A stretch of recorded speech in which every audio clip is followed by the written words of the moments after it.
क्यों ज्यादातर बच्चे यूजलेस नोट्स बनाते हैं। क्या तुम भी अपने नोट्स बार बार बनाते हो, या are you one of those जो कि रफ नोट्स बनाते हो क्लास में और घर पर वापस आकर उसे फेयर करते हो। आप नोट्स इंस्टाग्राम पर शेयर करने के लिए नहीं बना रहे, अपने लिए बनाओ नोट्स जिससे तुम्हें समझ में आना चाहिए, है ना। गंदी राइटिंग हो, जैसी भी हो, तुम्हें समझ में आनी चाहिए। मैं क्या करता था कि ट्रिपल स्टार बनाता था। ये सबसे इंपॉर्टेंट चीज है। It will help you retain anything 5x more stronger than जब तुम जस्ट कॉपी पेस्ट कर रहे हो। क्या तुम भी अपने नोट्स बार बार बनाते हो, या are you one of those जो कि रफ नोट्स बनाते हो क्लास में और घर पर वापस आकर उसे फेयर करते हो। और are you one of those जो कि घंटों स्पेंड कर देते हैं एनसीईआरटी को एज सच कॉपी करने में नोट्स में, और बाद में सोचते कि बहुत अच्छे से पढ़ाई कर ली। और are you one of those जो कि क्वेश्चंस तो रफ पेपर में सॉल्व करते हैं क्लास में, और घर में रफ पेपर कहां जाते हैं पता नहीं चलता। क्या तुम्हारे पास कोई डेडिकेटेड स्पेस है जहां पर तुम टेस्ट की मिस्टेक्स और उनका एनालिसिस लिखते हो? अगर नहीं तो watch this video. The rule number 1 of making good notes इसकी 70 to 80% of your self study time तुम सोचो, और उसके बाद बस 20 से 30% टाइम में फोकस्ड, पर्पसफुल और ऑर्गेनाइज्ड मैनर में उन नोट्स को लिखो। लेकिन ज्यादातर बच्चे ऐसा नहीं करते। So hi everyone, this is doctor Aman Tilak. इस वीडियो में हम बात करने वाले हैं कि किस तरीके से ढंग से नीट के लिए तुम्हें अपने नोट्स बनाने हैं, जिससे तुम बाद में उन नोट्स को अच्छे से रिवाइज कर पाओ और कोई भी चैप्टर फटाफट तुम्हें दिमाग में आ जाए वो नोट्स को देखकर, और फटाफट से रिवाइज कर पाओ उनको। सबसे पहले बात करते हैं कि क्यों ज्यादातर बच्चे यूजलेस नोट्स बनाते हैं। सबसे पहले तो क्या करते हैं, वो सब कुछ मिक्स कर देते हैं, क्वेश्चंस, आंसर्स, डाउट, सब कुछ एक जगह पर। और दूसरी चीज क्या होता है, क्योंकि आप क्लास 10 तक आपकी हैबिट होती है यार बोर्ड्स के लिए, और स्कूल में जैसे पढ़ाया जाता है बड़ी ब्यूटीफुल राइटिंग से, ब्लैक में क्वेश्चन, ब्लू में जो है आंसर्स लिखे जा रहे हैं, तो आप बहुत ब्यूटीफुल तरीके से नोट्स बनाते हो लीनियर मैनर में। जब आप कोचिंग में आते हो, आप मेरी बात बहुत ध्यान से समझना, आप नोट्स इंस्टाग्राम पर शेयर करने के लिए नहीं बना रहे। It is only for you, it is for you as a revisable जो है रिसोर्स यूज होने वाला है। तो उसको बहुत ब्यूटीफुल बनाने की जरूरत नहीं है। आपको ऐसा बनाना है जिससे कि आप बाद में याद कर सको, उनको रिवाइज कर पाओ। तो उसके लिए क्या करना है, तुम फ्लो चार्ट्स में बना सकते हो, तुम जो माइंड मैप्स बना सकते हो, एंड में समरी लिख सकते हो, ये सारी चीजें। ठीक है, अब हम लोग बात करते हैं किस तरीके से तुम्हें अपना नोट्स मेकिंग सिस्टम बिल्ड करना है। सबसे पहले हर एक सब्जेक्ट के लिए एक नोटबुक होनी चाहिए तुम्हारी, जो भी क्लास में पढ़ाया जा रहा है उसको लिखने के लिए और वहां के नोट्स बनाने के लिए। दूसरी तुम्हारी नोटबुक होनी चाहिए जो भी तुम मिस्टेक्स कर रहे हो टेस्ट में या फिर कहीं से भी क्वेश्चन प्रैक्टिस कर रहे हो, उन सबको नोट डाउन कर उनसे जो भी चीजें तुमने सीखी और कंसेप्ट सीखे वो सब लिखने के लिए। और जब तुम नोट्स बना रहे हो, जिस भी तरीके से बना रहे हो, 25% अराउंड जो है हर पेज में जो है स्पेस खाली छोड़ो, जिससे कि तुम डाउट के जो तुम्हारे बबल्स हैं वो लिख सको। कुछ मिनी समरीज लिखना चाहो कि जब तुम बाद में रिवाइज कर रहे हो तो उसमें तुमने पूरे पेज में देखा कि यार ये तो बस 4-5 पॉइंट्स है जो मुझे बाद में रिवाइज होने चाहिए, याद होने चाहिए, तो वो सारा तुमने लिख लिया। या फिर easy to forget examples, topics, वो सारी चीजें तुम वहां पर लिख सकते हो, जिससे बाद में तुम केवल ये 25% पोर्शन जो है वो रिवाइज कर रहे हो। ठीक है, नेक्स्ट चीज हम लोग बढ़ते हैं कि जब भी तुम्हारे दिमाग में कोई क्वेश्चन आए या फिर तुम्हें कोई कंसेप्ट से रिलेटेड कनेक्शंस आए, वो सब कुछ लिख दो। मैं क्या करता था कि ट्रिपल स्टार बनाता था और कुछ भी रिलेटेड जो कंसेप्ट है वो लिख देता था मैं, है ना। जैसे कि मैं लेट्स से इलियम पढ़ रहा हूं, इलियम इस्चियम प्यूबिस, ये इलियम इज अ बोन, और कहां कहां इलियम यूज होता है तुम मेरे को कमेंट करके बताओगे। तो वो भी जो भी रिलेटेड जो है कंसेप्ट, रिलेटेड नाम, जिससे मैं कंफ्यूज ना कर जाऊं, है ना। वो सारी चीजें मैं साथ साथ ही लिखा करता था। And flow charts, arrows, tables, mind maps, ये सारी चीजों से तुम्हें बहुत अच्छे से रिवाइज करने में हेल्प होने वाली है। इसके अलावा जो भी तुम्हें इंपॉर्टेंट चीजें लगती है उनको तुम स्टार मार्क कर सकते हो। जो बहुत ज्यादा इंपॉर्टेंट चीजें लगती है यार वो तो रिवाइज करनी ही करनी है, बहुत सारे प्रीवियस ईयर क्वेश्चंस इन चीजों पे आए, उनको डबल स्टार मार्क कर सकते हो। और जो फॉर्मूलाज होते हैं और इंपॉर्टेंट चीजें तुम्हें और लग रही है कि यार ये नहीं भाई, जब मैं एक बार रिविजिट कर रहा हूं तो यार मेरी आंखें इसके थ्रू चली जाए, मतलब सरसरी नजर से भी देख रहा हूं, तो ये चीज नहीं भूलनी चाहिए, तो बड़े बड़े बॉक्सेस बना दो। छोटे छोटे बॉक्सेस बनाओ, उसमें साइड नोट्स या फैक्ट्स लिख सकते हो, अपने अकॉर्डिंग जो है टेलर मेड कर सकते हो। माइंड इट, मैं फिर से बोल रहा हूँ, तुम्हारे लिए नोट्स है। ये मत सोचो कि तुम जब सेलेक्ट हो जाओगे तो जूनियर्स को दोगे इसलिए अच्छा बनाना है या फिर इंस्टाग्राम पे पोस्ट करोगे। डजेंट मैटर, अपने लिए बनाओ नोट्स जिससे तुम्हें समझ में आना चाहिए, है ना। गंदी राइटिंग हो, जैसी भी हो, तुम्हें समझ में आनी चाहिए, ठीक है। अब नेक्स्ट चीज बढ़ते हैं कि देखो, एक्टिव रिकॉल हम सब जानते हैं, it will help you retain anything 5x more stronger than जब तुम जस्ट कॉपी पेस्ट कर रहे हो। सो लेट्स से तुम्हें टीचर कोई भी डायग्राम बना रहा है बोर्ड पे, rather देन उसे तुम ऐसा कॉपी करो, उस डायग्राम को ऑब्जर्व करो, अपनी आंखों में बैठाओ, उसके बाद एक रफ पेपर पे चाहे लिख सकते हो तो अपनी कॉपी में एक रफ तरीके से तुमने उसे डायग्राम बनाया, और उसके बाद फिर देखो कि उसने क्या क्या उसे लेबल किया, जिससे तुम्हें याद रहेगा। सिमिलरली जब घर पर आकर तुम एनसीईआरटी पढ़ रहे हो तो उसके डायग्राम्स की लेबलिंग याद करने के लिए एक बार तुम रफ मैनर में उस डायग्राम को बना सकते हो अपनी मेमोरी से, उसके बाद उसे कंपेयर करो एनसीईआरटी से एंड फिर से रीड्रॉ करो जब तक तुम्हें मेजर जो स्ट्रक्चर्स है उस डायग्राम के तुम्हारे आंखों में बस ना जाए, वो इमेज ना बस जाए, तुम्हें एग्जैक्टली पता ना हो जाए कि एनसीईआरटी कौन से पेज पे कहां पर वो डायग्राम बना था, तब तक तुम बनाते रहो। That is how you actively recall even with the diagrams as well. Now तुम्हें हर एक पेज को एक पावर हाउस में कन्वर्ट कर देना है अपने नोट्स के। एनसीईआरटी के नोट्स एक टॉपर की तरह बनाओ। क्या करते हैं टॉपर्स? डेली कोचिंग से आकर कोचिंग का पढ़ते हैं, उसके बाद क्या करते हैं 10 से 15 पेजेस एनसीईआरटी का पढ़ते हैं।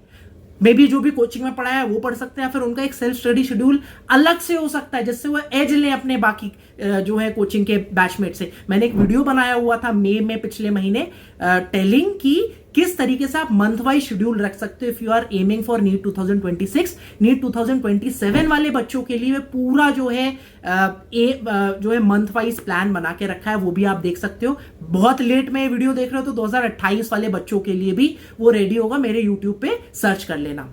अब बहुत ऐसे बच्चे हैं जो ये 10 से 15 पेजेस डेली एनसीईआरटी के पढ़ते हैं, उसके बाद पेज वाइज मैनर में डेली के डेली इन क्वेश्चंस का प्रैक्टिस कर लेते हैं। कहां से? एनसीईआरटी अभ्यास बैच से। उसके बाद क्या करते हैं, पीवाईक्यू मार्क्ड एनसीईआरटी से जो भी इंपॉर्टेंट पीवाईक्यूज है एनसीईआरटी में ही क्योंकि मार्क करके रखे हुए हैं वो सारे सॉल्व कर लेते हैं। Assertion, reason, diagram, matching, graph interpretation type जो क्वेश्चन है, एआर पावर अप कोर्स जो कि एक सब कोर्स है एनसीईआरटी अभ्यास बैच का, वहां पर डले हुए तो वो सॉल्व कर लेते हैं। और किसी अगर टॉपिक में वो बहुत फंस जाते हैं तो वो कस्टम अभ्यास से उसको सेलेक्ट कर सकते हैं, कौन से पेजेस एनसीईआरटी का फिल्टर लगा सकते हैं, कौन से टॉपिक, और उसे जितने चाहे उतने कस्टम जो है मॉड्यूल्स बना सकते हैं और उसे सॉल्व कर सकते हैं। नाउ एक मुझे बहुत इंटरेस्टिंग चीज बची, एक बच्चा था जो काफी नेगेटिव चीजें बोल रहा था अभ्यास बैच के बारे में। बहुत इंटरेस्टिंग स्टोरी है। हम लोग ने अपनी टीम से वेरीफाई करवाया कि क्या इशू है। He was actually a subscriber of अभ्यास बैच और सारी नेगेटिव चीजें बोल रहा था कि नहीं खरीदो, ये मत खरीदो। Later we connected to the student and realized कि भाई he had solved 10,000 questions plus from NCERT Abhyas batch and बाकी लोगों को काइंड ऑफ गुमराह कर रहा था, और एक बच्चे ने उसे पकड़ भी लिया and he wrote this comment कि ऐसा तो नहीं खुद लेके बाकियों को गुमराह कर रहे हैं। So this is also what students do, but I don't support this. एक हेल्दी कंपटीशन बिल्ड करो। कोई भी आपका दोस्त है वो जो भी रिसोर्सेज पढ़ रहा है, तुम उससे हेल्दी कंपटीशन बिल्ड करो, उससे बोलो कि चलो हम लोग कंपीट करते हैं, सेम इस टेस्ट के लिए पढ़ते हैं, देखते हैं कौन ज्यादा नंबर लाता है, रेदर देन तुम उसे चीजें छुपाओ और उसे जो है मत बताओ चीजें, ठीक है। So that is some interesting thing which I felt.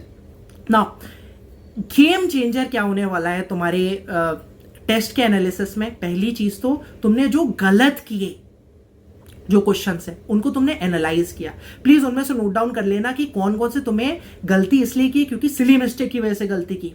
दूसरा उनको नोट कर लेना जिनकी कंसेप्ट क्लैरिटी नहीं थी जिसकी वजह से तुमने क्वेश्चन गलती की। ये सबसे इंपॉर्टेंट चीज है। यहां पर तुम अपनी जो मिस्टेक नोटबुक में इसमें क्वेश्चन लिखो एज वेल एज उससे रिलेटेड कंसेप्ट लिखो, जिससे कि जब तुम किसी भी आप नेक्स्ट टेस्ट के लिए रिवाइज करोगे तो इस कंसेप्ट पर तुम गलती नहीं करोगे। टेस्ट देने का फायदा क्या हुआ, क्वेश्चन प्रैक्टिस का फायदा क्या हुआ कि तुम्हारी जो गलतियां हैं वो बाद में एक्चुअल एग्जाम में वापस से ना हो, और ये तभी होगा जब तुम एनालाइज करोगे। बहुत बच्चे घर आके एनालाइज ही नहीं करते क्वेश्चन पेपर क्योंकि उन्हें डर लगता है कि अरे मार्क्स कम बन गए, 200 नंबर, 250, 300 नंबर, आधे से ज्यादा पेपर गलत करके आए हुए हैं। प्लीज एनालाइज करो, तभी फायदा हुआ। तुमने 3 घंटे बिताए टेस्ट को देने में, अगर ऑफलाइन मैनर में दिए तो आने जाने का और टाइम गया तुम्हारा, उस टाइम में तुम पढ़ाई नहीं कर पाए और सेल्फ स्टडी नहीं कर पाए, तो उसको make it a positive utilization of the time, है ना। Note the concept which was missed and अपने आप से क्वेश्चन पूछो कि क्यों गलती हुई। Set up a system to avoid repeating it. And जैसा मैंने बोला, एक नोटबुक तुम्हारी टेस्ट एनालिसिस के लिए हर एक सब्जेक्ट के लिए होनी ही चाहिए। अब किसी भी चैप्टर को तुम स्टार्ट कर रहे हो, एनसीईआरटी से पढ़ना स्टार्ट कर रहे हो, ठीक है, तो क्या करो, उसके सबसे पहले हेडिंग्स देखो, उस पहले एक बार सरसरी नजर से सारे जो पेजेस उसको देखो, उसमें स्कैन करो, स्कैन द हेडिंग्स, सब टॉपिक्स, एक बार स्ट्रक्चर उस चैप्टर का समझो कि भाई तुम क्या पढ़ने वाले हो उस चैप्टर में। फिर उसके बाद जब तुम पढ़ लो उस चैप्टर को वर्ड बाय वर्ड एनसीईआरटी पढ़कर, उसके बाद उस चैप्टर की 1 पेज समरी बनाओ अपने अकॉर्डिंग अपने नोट्स में, having all the volatile points which you think you will forget. उसको तुम एक माइंड मैप की तरह हो सकता है जिसमें कि बहुत सारी चीजें लिखी हो जो तुम्हें लग रहा है भूल गए हो, एंड वो लेफ्ट राइट ऊपर नीचे एरोज जिस तरीके से तुम्हें बनाना अपने अकॉर्डिंग बनाओ, जिससे कि बाद में तुम उसको देखकर तुम्हारा वो पूरा चैप्टर में से मेन चीजें याद हो जाए। इससे बेनिफिट क्या होगा कि तुम्हें जब क्विक रिवीजन करने होंगे, जब पूरा फुल टेस्ट आ रहा होगा या क्लास 11th कंबाइंड टेस्ट आ रहा होगा या बहुत सारे चैप्टर्स आ रहे होंगे टेस्ट में, सो तुम कोई भी चैप्टर स्किप नहीं करोगे। एटलीस्ट तुम्हारे पास लेट से कम टाइम बचा, क्योंकि लेट से तुम्हारा कोचिंग में अलग टेस्ट था जिसमें तुम टेस्ट दे रहे हो, वहां पर अलग सिलेबस चल रहा था, कुछ भी था, तो तुम छोड़ोगे नहीं, या तबीयत खराब हो गई, एटलीस्ट वो 1 पेजर समरी पढ़ जाओगे and that will be enough for you. Now I would conclude by saying that the effort you put in your notes today becomes the confidence you will carry into your exam tomorrow. Make notes that build dreams. Use the thinking first system. पहले सोचो अच्छे से 70-80% time और बाद में notes बनाओ। Keep evolving your style. Throughout my 11th and 12th जब मैं नोट्स बना रहा था अपने, so what happened actually was कि मैं इनिशियली अलग तरीके से मैं अंडरलाइन करता था, इनिशियली अलग तरीके से मेरे चीजें होती थी, बाद में मैं इवॉल्व करता रहा। So it is completely fine changing your strategy and evolving as you feel, and अपनी प्रिपरेशन एक टॉप रैंकर की तरह करो, not by just comparing with the top rankers, by comparing by yourself. तो मैं जो चीज करता था अपने लिए, मैं देखता था यार ये चैप्टर मुझे फर्स्ट टाइम रिवाइज करने में 6 घंटे लग गए, नेक्स्ट टाइम मैंने 4 घंटे में रिवाइज कर लिया, उसके नेक्स्ट टाइम मैं केवल 2 घंटे में रिवाइज कर ले रहा हूं, और मैंने इसकी 1 पेजर समरी बना के रखी है, मैंने हाईलाइट कर लिए सारे इंपॉर्टेंट पॉइंट्स, तो मैं अब नेक्स्ट टाइम से उस चैप्टर को आधे घंटे से 1 घंटे में रिवाइज कर पाऊंगा। So compare with yourself, set yourself as your own benchmark and improve over it. I hope इस वीडियो में तुम्हें समझ में आया होगा कि नोट्स कैसे ढंग से बनाने हैं, the right manner to make the notes, and I hope तुम्हारी काफी परसेप्शंस और काफी चीजें तुमने सीखी होंगी। अगर अच्छा लगा वीडियो तो प्लीज अपने दोस्तों के साथ शेयर करो, जिससे वो भी अच्छे नोट्स बना पाए, and help them build a healthy competition. Wish you all the very best. Comment करके बताओ, I will try to revert to each and every comment of this video. Wish you all the very best. Like करो, subscribe करो इस channel को so that you never miss an update. Wish you all the very best for your NEET preparation. Hope you become a great doctor one day, and hope you can make beautiful notes which are beautiful in the eye of beholder. That is you. तुम्हें ही खूबसूरत दिखने चाहिए notes, बाकियों को नहीं दिखने चाहिए। Bye bye, take care, love you all.